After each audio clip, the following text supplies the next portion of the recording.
Look at my Star Trek toys! What's up, everybody? Welcome back to Look at My Star Trek Toys, a little show where I show Mike Star Trek toys. It's sort of a holiday season episode today because we're going to be unwrapping some gifts, and we don't even know what's under the tree. My favorites. What's in the cardboard box? I genuinely don't know. How's it going, Mike? It's going great. Busy holiday season. Great AMA over on the YouTube Live for all the subscribers. Was really fun. So hopefully go back check that out on the channel. Should be on the YouTube channel for you. Just click under the live banner, and there you go. Yeah, it's a great community. We're happy to be here. We're so thankful for people who send us stuff in the mail. You know, you can send things to me too. No, you people can't. have It's funny. past? He doesn't have an address. It's weird. I do have a new address. Although, having a beef right now, Keith, because Oh, do tell. in our front porch in our new house, there's not like a great overhang, right? There's like a halfie. The old place, Right. I've always had roofs. But under where the eave does hang, I put a little table with a shelf, assuming you put the package in there where it's going to be dry. Okay, sure. 75% of the packages that come to the house, they just throw on into the wet area. During rain or snow, they don't care. They just leave them there, which clearly it's there. So I guess I have to leave a note under the delivery instructions that says, please use the table that's dry, you idiot. Do you think that's right? I might skip just the tag, but yeah, okay. That's probably for somebody who gets as many deliveries as you do, maybe not start off your new home that you live in forever with an antagonistic relationship. I didn't, Keith. In fact, I left a deliveries. tip for the mailman in the mailbox today. Look at you. And that tip was, could I get the mail a little faster, you a-hole? No, it's just you're kidding. never going to get the mail faster. No. Anyway, all right. So let's talk. There it is. So let's talk about this week. So we are going to begin. We're going to move away from whatever Mike's weird relationship with his mail person is. And so we have some toys coming our way from our good friend and super patron, Peter Behnke. Yes, Peter, what's up? Who has reached out to me at look at my Star Trek toys at gmail.com and has sent 3 packages, 3 boxes, which have all arrived. And I apologize for not opening them sooner because I want to do it on camera, and then it's hard to organize these things. But what's inside the box? No idea. Keith's whole life now is, a beautiful romance is when you say to someone, life isn't worth living if I can't share it with you. But a beautiful friendship is Keith saying, I can't have any toys unless I can open them with Mike in the room. It's kind of true. Like, I literally will not even look at what it is unless Mike is here with me to enjoy it. Every store I go into, I ask to walk down the toy aisle, not because I want toys, but because I'm like, oh, would this be cool for the show? This is 100% true. And like I have gone to hang out with you, and instead of like, oh, let's play ping pong or let's go get a beverage, let's go watch a movie, it's like, do you want to go to Target and look at toys? Yeah, can you? It's the greatest thing. In fact, they teased that they were going to bring Toys R Us back, and flagship stores, not just the pop-ups. Please do that. Understand what kids want. It's no fun to just go on Amazon and click the stuff you want. Yeah. I mean, I guess that is fun too, but it's not the same fun. I want a KB's. That's all I want. Oh, I love I love a KB toy or Kitty City. Yeah. So Peter sent us 3 things, and there's a joke in here. We might not know the joke until the end of the series of 3 unopenings. So at random, we're just going to open this first box and take a look at it. I don't know what it is, so we're going to have to do some research on the fly to figure out what's happening. But here is box number 1. So for those playing at home, because I have very strict rules. I have opened the box so as not to bleed out on camera. Yeah, that's fair. But I have not looked inside the box. So I legitimately do not know what is inside the box. So I think we should find out. So first off, safety first, bubble wrap. Very good. All right. So in this box is a figure.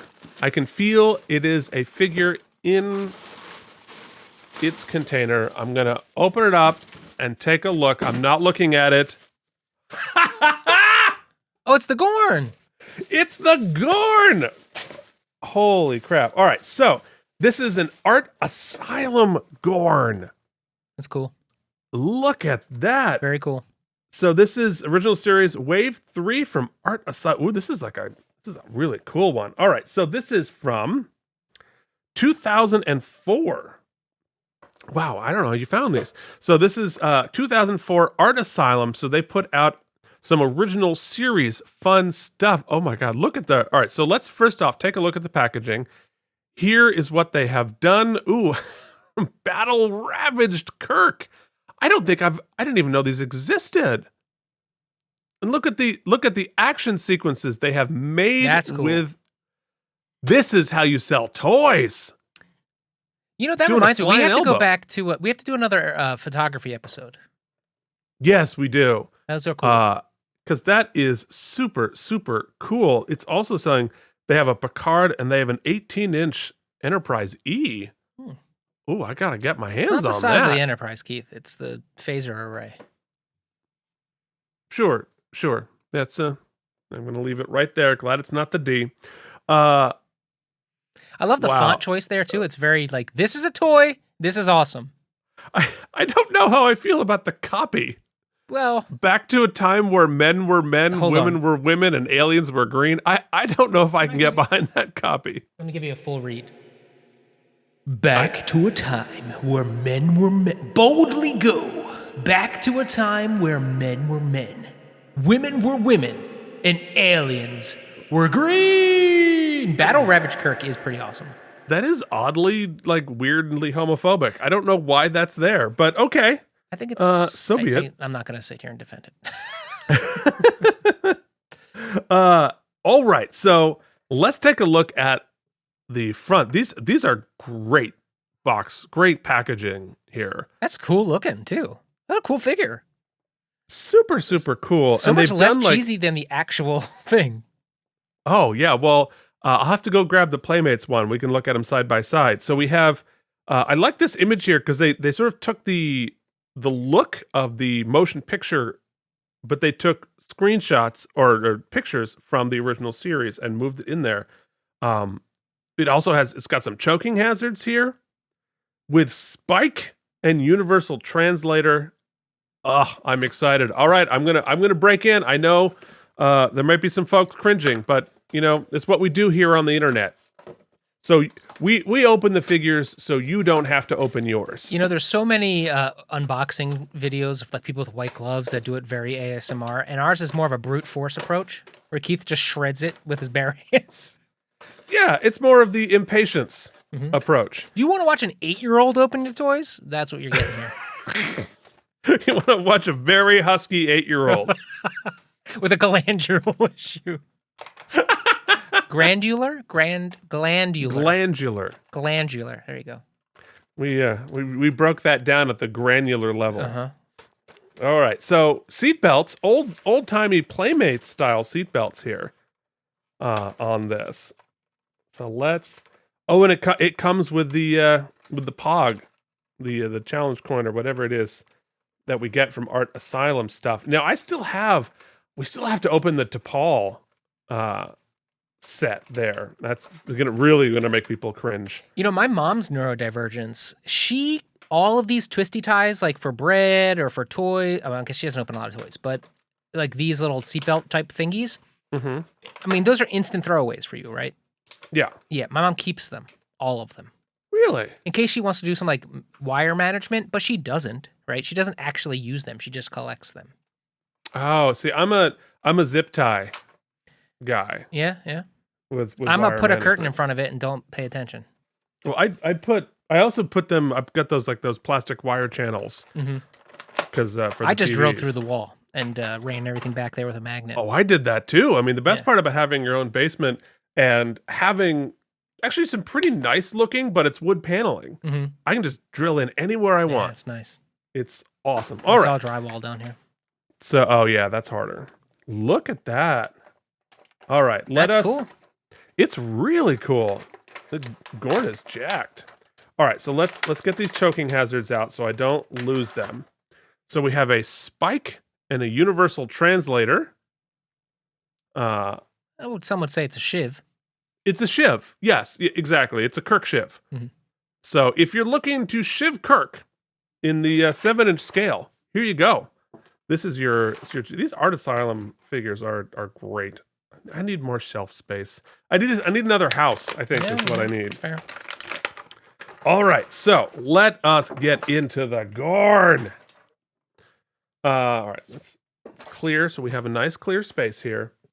So first off, the sculpt is great, and it even has the ear hole so the actor can hear while they're fighting and looking through sort of the chicken wire eyes. This does such a good job of both being a sort of a figure, but also really representing well the original costume, which was so low budget. Well, look at the little ear holes. That's what I'm saying. Because these heads are impossible for the actors to hear. And what happened, especially in this episode, I think the arena, they had so much fighting to do. And it's so hard to safely do stunt choreography when you can't see or hear. Right. Or move in these things. So we have great arm articulation here. We have elbow articulation and hand as well. So these Art Asylum figures do have great. The arms being able to do a full ball joint like that really helps with you winked and winked back. We're lost in space for a bit. We have knees. These feet. All right, so let's look at these feet. Try to see if I can do this non-upside down. But those look so cool. Everything looks cool. 4 toes, super muscly. That's a badass figure. I have to straight up say it. It is so much more badass than the Gorn in the actual show. But yeah, so hide your wives. So just take a look for the articulation. It's for the articulation, you perverts. You can see it has the hip ball joint as well, sort of G.I. Joe style, which looks great. Great knees. And so and the great skirt to show it off. The skirt, the kilt here, is the rubbery fabric up on the bottom, which we also saw with some of the even the uniforms from this scale, where the bottoms of it have the sort of rubbery flap, but the top are the hard molded plastic of the rest of it. Oh, and we do have head articulation there. Oh, that's cool. So you know what I love about this is, and they demonstrate it really well on the packaging. This is a great figure for your and your brother's childhood wrestling matches with your action figures that you did when you were kids. Like, this would be an amazing professional wrestling gimmick. The Gorn? Gorn. That's great. Man-eating reptile. This figure itself, I mean, that looks great. All right, Mike, talk for a second. I'm going to get the Playmates one. You want me to wink you out, Keith? It's a small. Nobody look. We're all looking, so why don't we just double down? There's Keith in his little stockings, strolling. It's growth. Keith let us watch him walk across the room. That's growth. CEO Jen is here. Keith, I'm going to go to my one real quick. Jen, come on over. All right, go to your one. CEO Jen. Jen! Howdy's everybody! Hey, Chancellor! How are you How's doing? it going? Hi, Keith. Can you hear Hi, it through here, Jen! I can. Yeah. We're doing toys right now, so what do you want to say to we're looking at the Gorn. You want to see?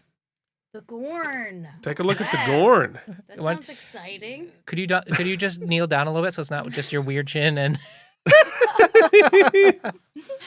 I like your How's it going, Jen? Jen, what is your take on this action figure? I'm seeing a pizza pepperoni onesie. I love it. Is it Gorn? This is Star Trek? Yes. Yeah, that's what we do. Well done. Well done. Okay. He fought Captain Kirk in an ultimate battle. What? Okay. Yeah. I see this. He's got a shiv. He's got a drill dough. Ooh. I really like the outfit. You're into the pepperoni pizza. Looking good. Like the belt, everything's really. You just might be hungry. Jen Luck secured meat. Speaking of hungry, she brought me a sandwich, so I'm going to eat that on camera now. Oh, great. That's everybody's favorite part. Sorry in advance. Oh, he's got weapons? Mm-hmm. Oh, yeah, he's got choking hazards. Ooh, oh, okay, all right. He's got the shiv and the communicator, very important. Keep the cats away. Okay, I love it. So, yeah, no, it's all there. What's your uncomfortability level here, 1 to 10, Jen? No. Sashay away. Sashay away. Okay, bye. You're free. All right, so next to here is the Playmates version of the Gorn, which I think is also a very successful figure, just obviously on a much smaller scale. But also got a lot of those sculpting details accurate there. It's sort of the well. Ram and Nog of Gorn. That's true. We have we like baby Nog there. But again, you can see the difference in the scales there when you see the painting of the teeth, because you're able to layer the black behind the teeth, not just the silver of the teeth. And it makes all the difference, right? I read Adam Savage says all the time, weathering and distressing is 90% of the artistic kind of expression when you're dealing with miniatures and toys and such. Oh, especially in sci-fi. I mean, like the weathering of the especially like an Alien, you see all of that, and Star Wars is famous for it as well. You really get that real lived-in look there. But honestly, it's a fantastic figure. I gotta say, like as a Gorn, I think this both represents the sort of silliness of the show, but also kind of makes it badass at the same time, which is very impressive to do, to sort of split that, to ride that line there. I think this is my favorite Art Asylum we've looked at. Yeah, it's just really, really successful. So awesome. And so as we always talk about with Playmates, where's all the copyright stuff? Just there on the bottom of the foot. You'll never ever see it. So I tell you what, Peter, this was a fantastic figure. Going to go and a place of pride for sure on the shelves. Love it. This is awesome. What a great piece. I'm glad that I have both. I have different scales. So it's like one's a stunt, one's the stunt, and one's the let's the make hero it family model. friendly and wholesome. Can you have the one Gorn ride on the shoulders of the other Gorn? Or is that going to just get kind of like fanficky? Well, we don't have we do we do not have the hip articulation you're hoping for. Well, all right, so we can do that. Yeah, that's not really what I was looking for.